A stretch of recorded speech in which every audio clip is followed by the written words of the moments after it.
August 6th, 1817. Many 21st century sea stories are rooted in good old-fashioned fishermen's tall tales, some of which are rooted in realism, and some of which are not. But what makes a sea monster tale real? Is it the countless eyewitnesses who say they saw something? Or is it just a fantasy, a misidentification, or an elaborate metaphor for the dangers of the open ocean? No one can be quite sure. But the residents in Gloucester, Massachusetts, were plagued by hundreds of sightings of a sea serpent in the 1800s that they could not explain, known formally as the Gloucester sea serpent.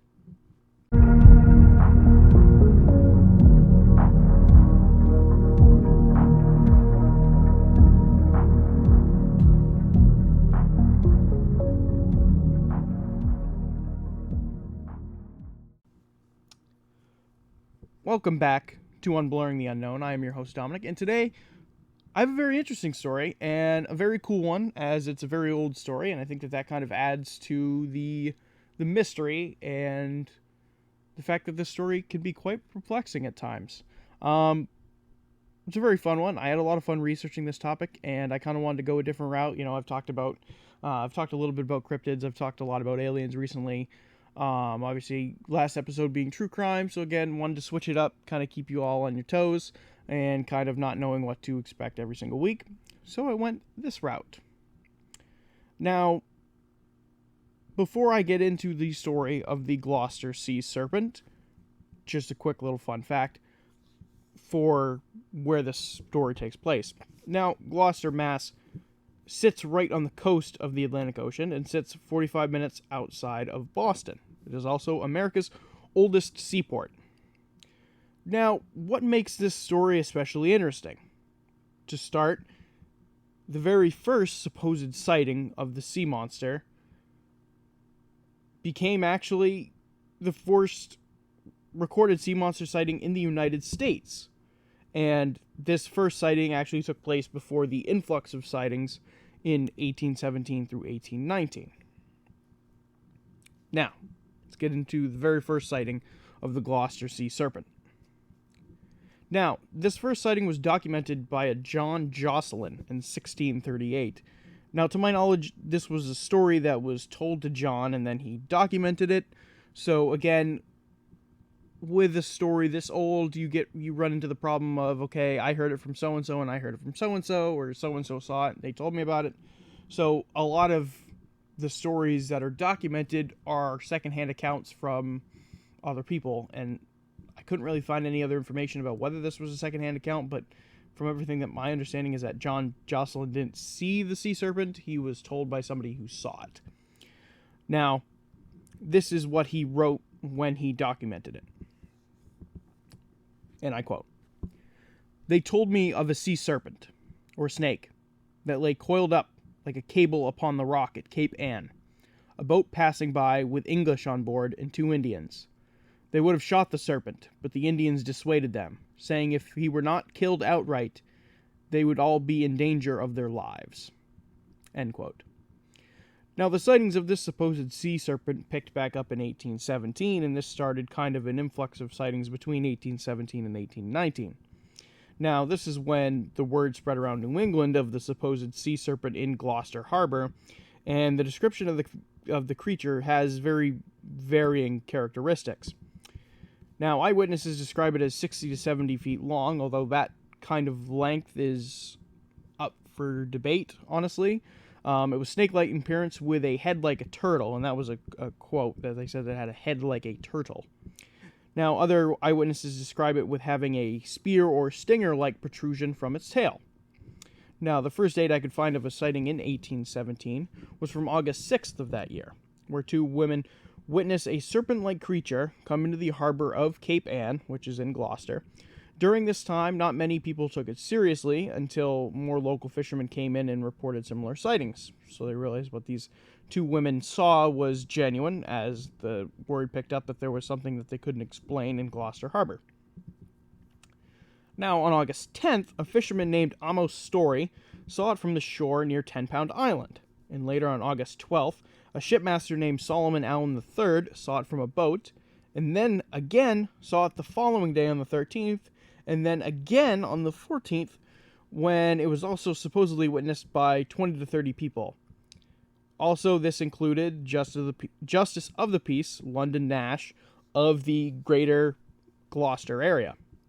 On this fourth day, so this would be the 14th, is also when supposedly armed ships went out after the creature in an attempt to kill it, and one of the men on these armed boats, a Matthew Gaffney, fired at it from point-blank range, hitting the creature in the head with a musket ball, and the creature showed no effects from the musket fire. So, again, kind of play with that if you will, but the idea, if you don't know anything about muskets and the size of the projectile that you're putting into a musket, it can do some damage. So obviously, the idea of shooting this creature in the head with a musket ball and it showing obviously no effects from getting shot by the musket ball, I think is significant. But again, this is just a story. Now, it was seen again in 1819 near Nahant in Boston and remained in the area for a few weeks, with reported sightings getting into the hundreds. Witnesses during this cycle of events reportedly counting 13 folds in the creature, like if you were looking at a snake where the snake curves, so they counted 13 folds in the creature. And it supposedly had very glistening eyes and its motion undulatory, or very wavy. Now, one of the witnesses of the creature submitted a letter in August of that year to the United Service Journal, about what he saw off the waters of Nahant. Now, the letter included the following, and I quote, "I had with me an excellent telescope. When I reached the strand, I found many persons assembled, and soon afterwards I saw appear at a short distance from the shore an animal whose body formed a series of blackish curves, of which I counted 13. Other persons estimated the number at 15. The monster passed thrice at a moderate speed, traversing the bay, whose waters writhed in foam under its huge bulk. We could easily calculate that its length could not be less than 50 or 60 feet.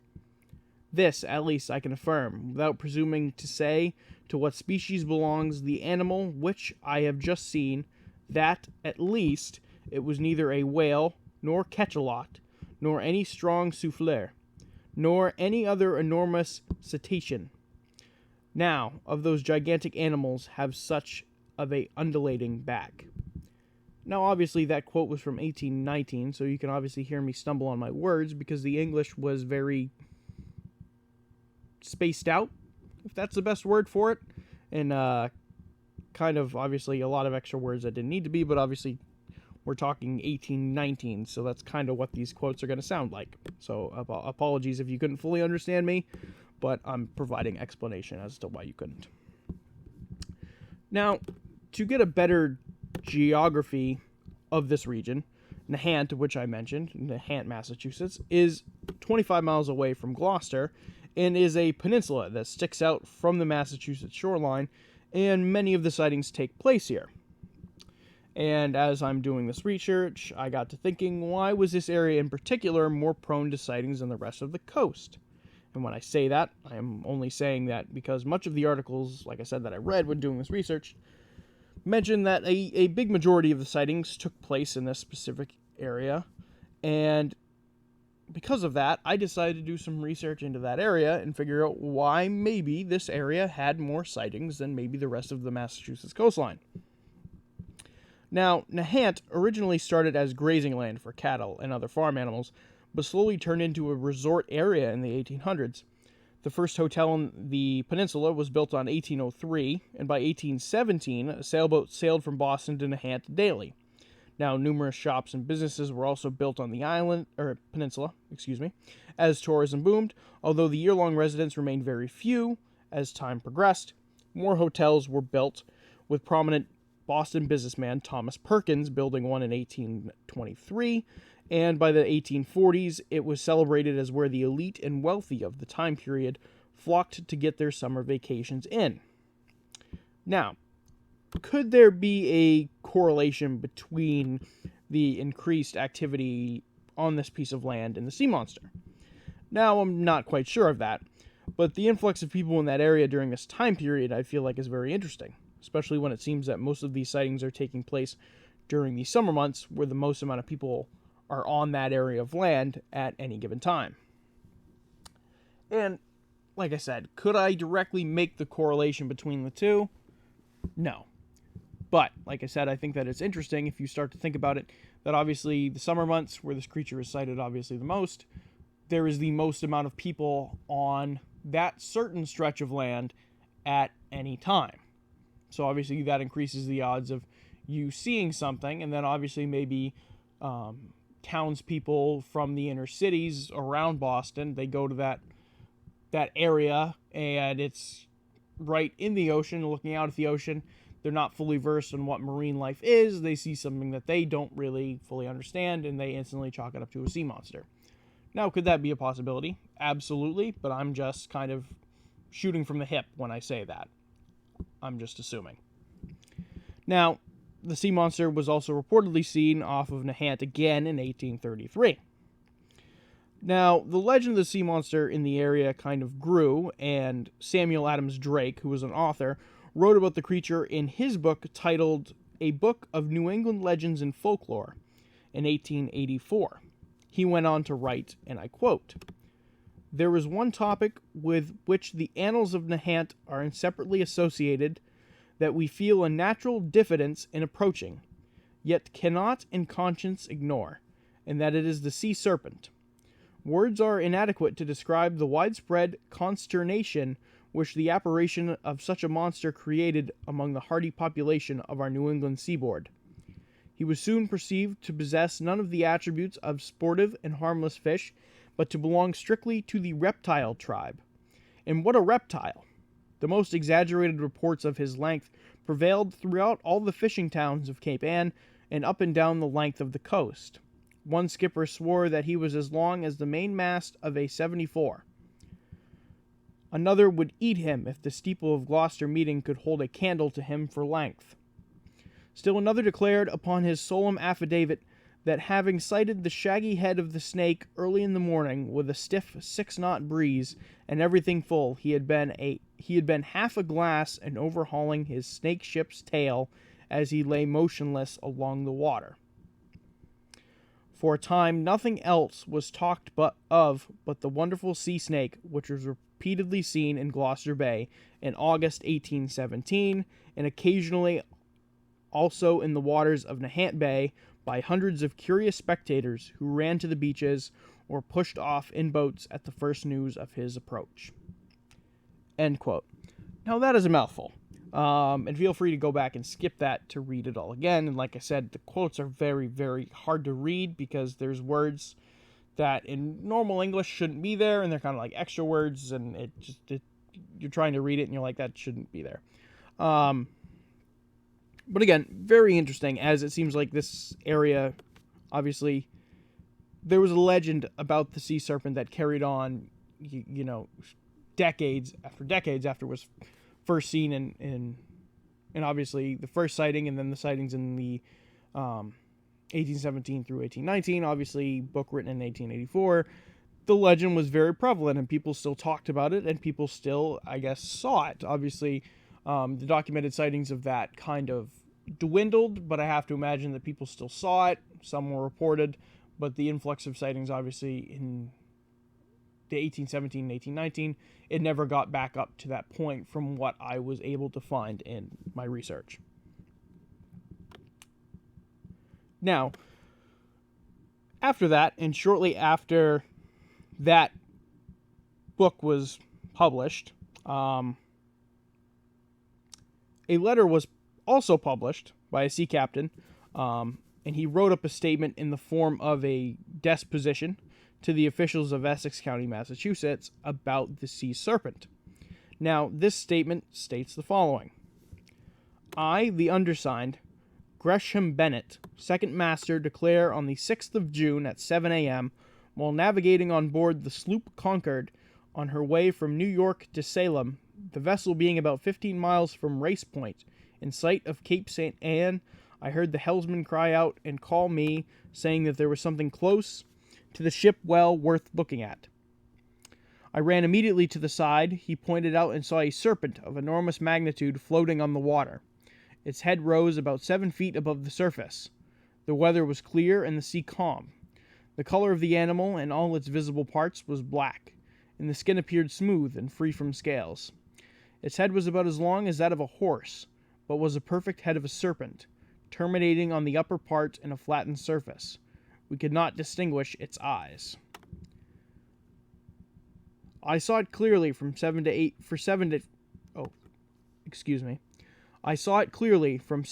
minutes.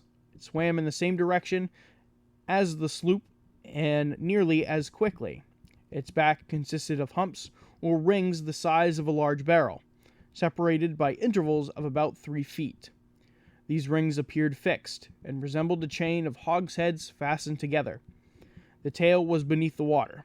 The part of the animal which I actually saw measured about 15 feet in length. Its movement of its rings seemed undulatory. Now, fast forwarding to 1970 in November, a carcass of a supposed quote-unquote sea monster washed ashore of Scituate, Massachusetts. Now, over the course of the 3 days that this carcass was on the beach, it was reportedly seen by over 10,000 people, as people said that the Gloucester sea serpent had somehow washed on the beaches of Scituate.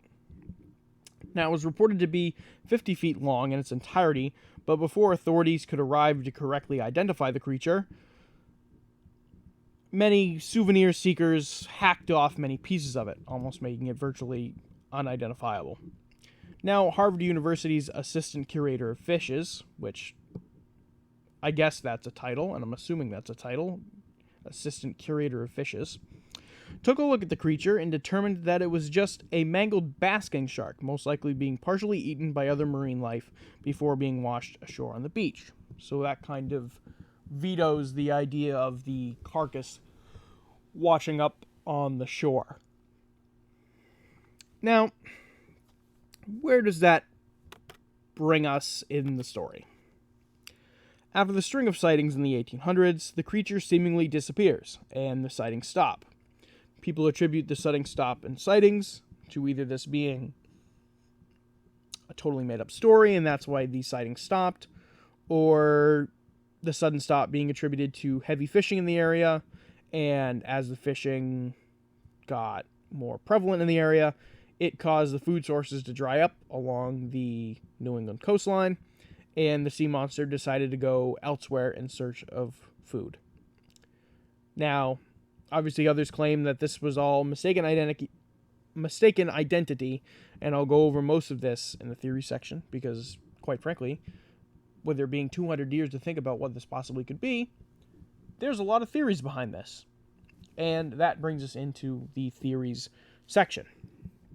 Now, like I said, there's a lot of theories on what this possibly could be, and I'll cover all the ones that I felt were interesting and kind of held some evidence to support why they are legitimate. So our first theory is narwhals. Now, I hope everyone kind of knows what a narwhal is. A narwhal is a small porpoise whale mammal that has a horn coming out of it. And many have speculated that the sightings of the sea monster as a narwhal, or rather a group of narwhals, to explain the length of the creature. This claim that it's narwhals would also explain the stinger or spear on the creature that some eyewitnesses reported.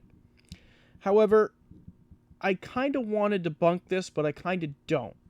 So I want to debunk this theory in this part. Now, narwhals are native to the Arctic Circle and need near-freezing water year-round. In the waters around Massachusetts, especially during the summer months, where much of the sightings have been reported, the water doesn't even get close to freezing. It's actually around 70 degrees, and since 1901, the water temperature has only risen 3 degrees Fahrenheit along the New England coastline.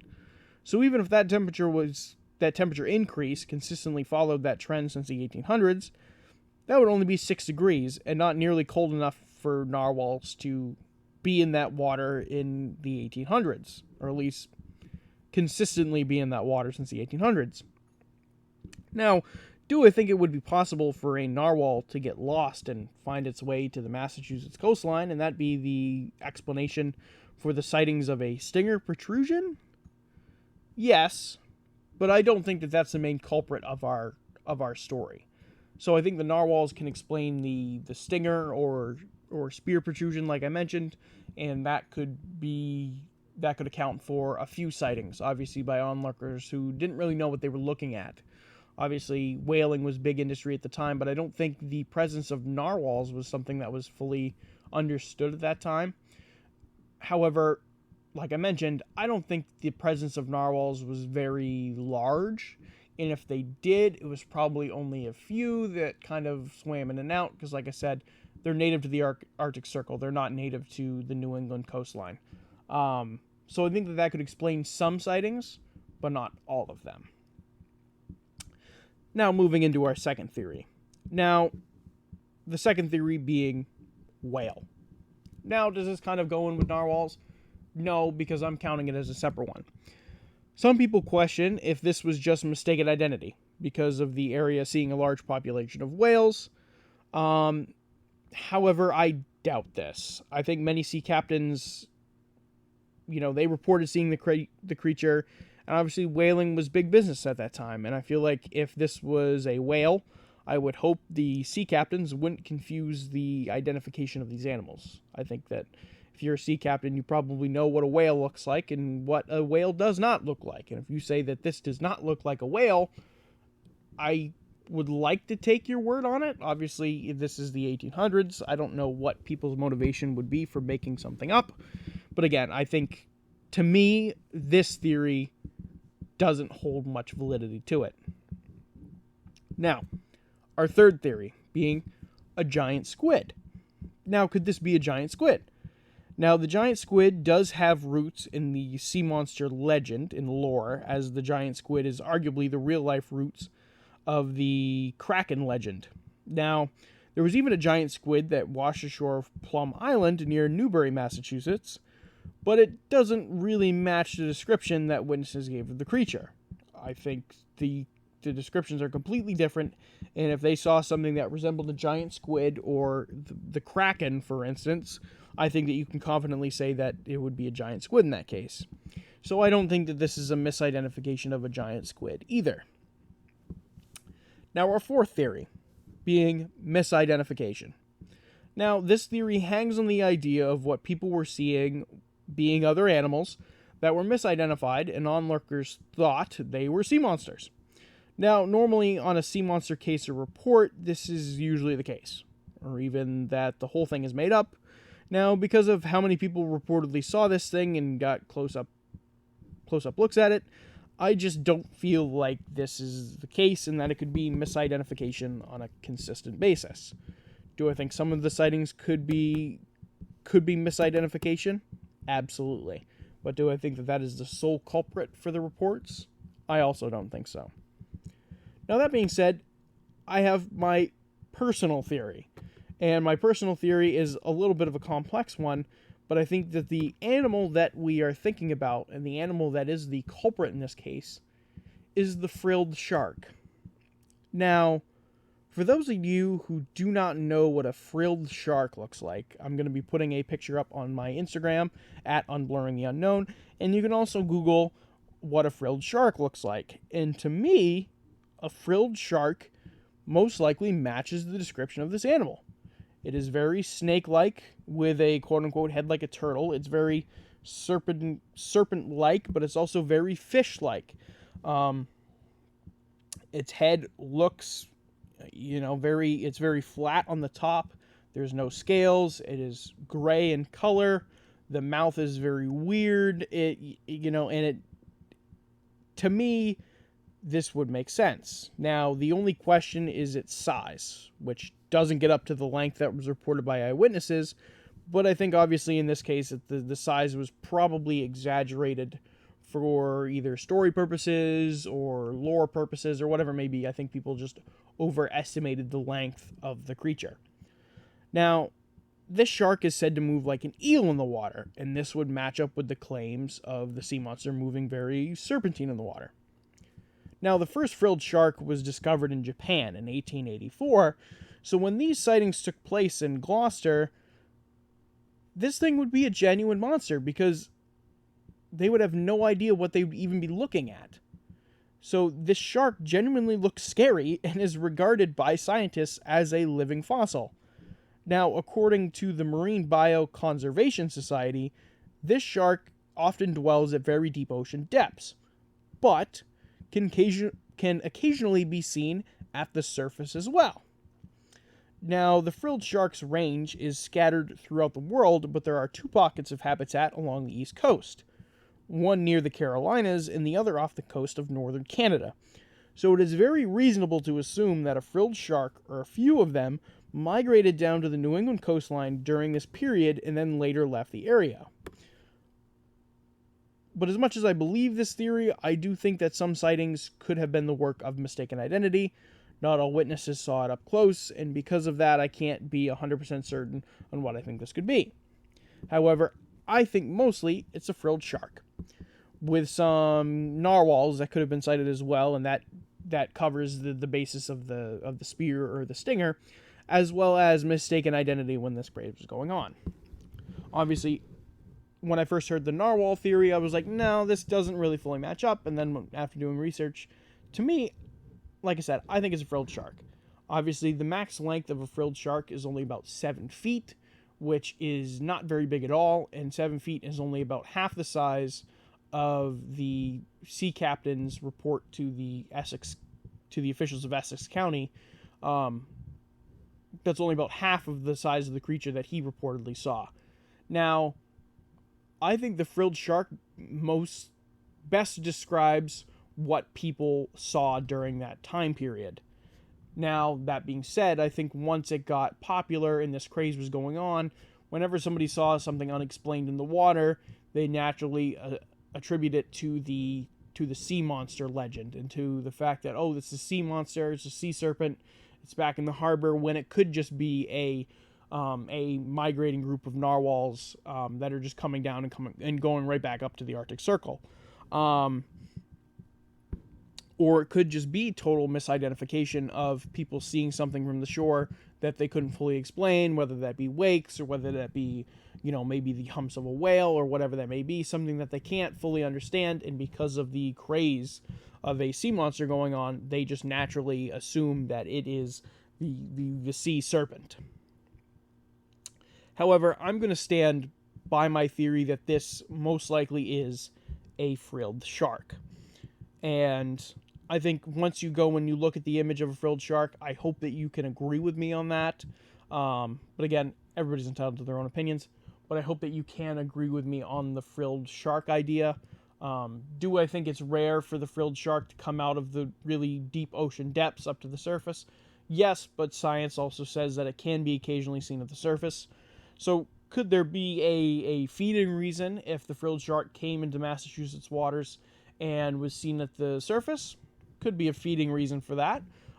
There could be multiple reasons for that, but I am unfortunately not a scientist, and I cannot fully explain as to why a frilled shark would behave in that behavior if it was in the coastline during this time period.